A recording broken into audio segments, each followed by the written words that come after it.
Сайн уу? Өдөр минь хэрхэн өнгөрдөг? Өдөртөө юу иддэг гэд ээжүүд бүсгүүчүүд маань их асуудаг. Тэгээ би зүгээр одоо нэг энгийн нэг өдрийн бичлэг болгоод энэ видеог бэлтгээд оруулъя гэж бодлоо.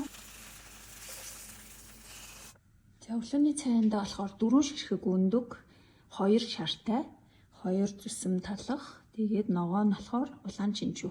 Тэгээ амттандаа болохоор би тарг йогурт. Өглөөдөө заавал хөлгөнтэй байхдаа зориулж цаг гаргадаг.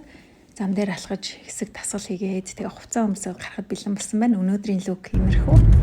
За тэгэхэд би өнөөдрийн лекц унших замдаа явж байна. Олон сайхан эмэгтэйчүүдтэй уулзсан. За одоо би ажил дээр ирж байна. N point 2 маань. Миний хамгийн хайртай газруудын нэг.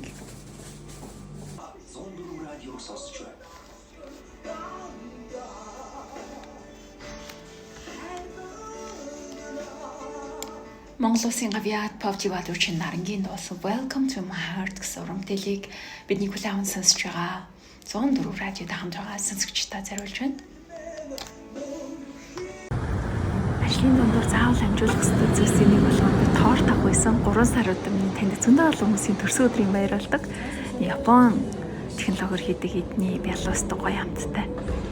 Зорж ирсэн тэгээ бэлэг бэлгийнээд бэлэн мөнгөө гэж бэлтцсэн байна. Явж бүр өлсөөд хоол хооронд ямар ч хэсэн тараг идэх нь хамаагүй л сайн дардаг. Тэгээд зэрлэг жимстэй тараг идчихээн. За өдрийн хоолнд болохоор би хүч будаатай тойгны шүл басан байгаа. Тойгны шүл хүний биед маш сайн. Ялангуяа нэмэх 30 болоод нийл коллаген гэсэн үг. За тэгэхээр одоо өөрийгөө л тайлтаадах шиг байна. Ийм гоё харагдаж байна л гэж харуулж байгаа шиг энэ ажил дээрээ үргэлжлээд ажиллаа хийж байна. Зарим оройд нарыгч маань заагүй байвал би бас чадлаараа туслахыг хичээдэг. За тэг өнөөдрийн хувьд бол гэртээ харьж амархад болсон байна. Гэртээ хараад болохоор байцаатай хуурга идсэн байгаа. Тэгэнгүүтээ гоё Netflix-ийн шоу үзээ, тал алим, нэг мандарин идэл. Тэгэл ер нь унтахад бэлэн болсон доо.